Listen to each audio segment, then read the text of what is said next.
Tumehudhuria tena kwa mara nyingine Nane mwaka 2026 tukiwa tumeleta bidhaa, na bidhaa yetu kubwa ni mbolea. Tunatengeneza mbolea za fomi kama ambavyo nimesema. Mbolea za fomi maana yake ni mbolea za mseto, mbolea ambazo zimechanganya madini, mbolea za chumvi pamoja na mbolea za asili, ambazo kwa asilimia kubwa tunatumia samadi kama kikubwa kati ya hizo mbolea za asili ambazo tunazitumia. Tuna mbolea aina 14, lakini kwa sasa mbolea zetu ambazo ziko sokoni ni mbolea 3. Mbolea ya kupandia ambayo inapandia mazao yote ambayo mnaona mahali hapa: alizeti, mtama, mahindi, mboga za majani zote zilizoko mahali hapa, inaitwa Fomiotesha. Tuna mbolea ya pili inaitwa Fomikuzia. Ni mbolea kwa ajili ya kukuzia mazao haya yote ambayo mnayaona hapa kama ambavyo nimeyataja. Lakini pia tuna mbolea ya 3 ambayo inaitwa Fominenepesha.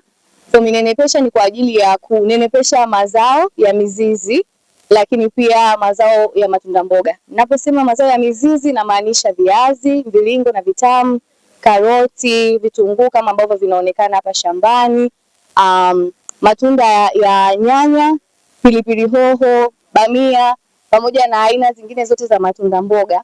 Hiyo Fominenepesha inafanya kazi vizuri. Lakini kuna mbolea ambayo tunayo nyingine inaitwa Fomi Super. Hii ni mbolea kwa ajili ya kupandia tumbaku na ni mbolea ambayo imeingia sokoni kwa sasa, ikiwa inauzwa na moja kati ya vyama vya ushirika vya tumbaku ambao wao wamechukua kutoka kwetu kwenda kuwapelekea wakulima wao. Nilisema tuna mbolea 14, kuna mbolea nyingine zimebaki, nitazitaja kwa makundi, ambazo ni mbolea mpya. Hazipo sokoni lakini tunatarajia zitaingia sokoni. Japokuwa akitokea mteja yeyote ambaye anahitaji kwa tani nyingi, tunaweza tukamtengenezea na zikaingia sokoni.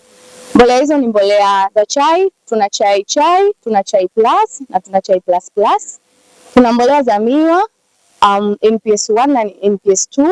Tuna mbolea nyingine ambazo zinaweza kutumika kwenye tumbaku, Fomicans pamoja na Fomigreen. Tuna mbolea nyingine ambazo ni Fomi Asili 1 na Fomi Asili 2. Hizi zinatumika kwenye mazao ya aina yote ile kwa watu ambao wanafanya kilimo hai. Yaani ni mbolea ambazo kwa 100% zimetengenezwa kwa mbolea za asili bila kuongezewa mbolea zozote zile za chumvi.